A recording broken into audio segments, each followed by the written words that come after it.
Assalamu alaikum wa rahmatullahi wa barakatuh. Alhamdulillahi rabbil alamin. Wassalatu wassalamu ala ashrafil anbiya'i wa imamul mursalin. Kwa majina naitwa Maalim Hamisi Mtamwa, ni kiongozi wa wajawema waliobakia.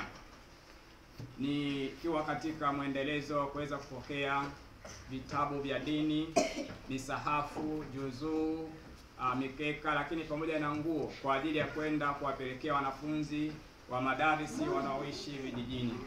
Hivyo basi leo baada ya kupigiwa simu na mjamwema na kunikabidhi mzigo kama jinsi mnavyoona hapa.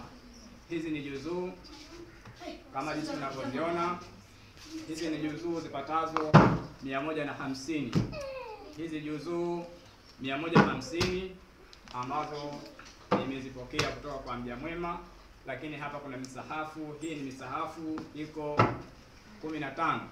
Hii ni misahafu iko 15 ambayo misahafu hii nimepewa na mjamwema huyu ambaye Allah Subhanahu wa Ta'ala amemjalia akatoa mali yake alichojaliwa, alichokipata akaitoa hii.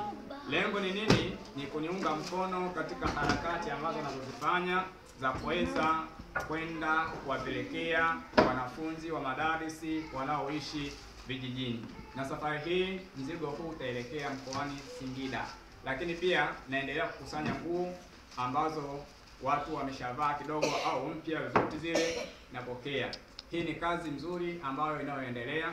Naomba ushirikiano kwa wajawema wote ambao wataunga mkono katika kuendeleza zoezi hili.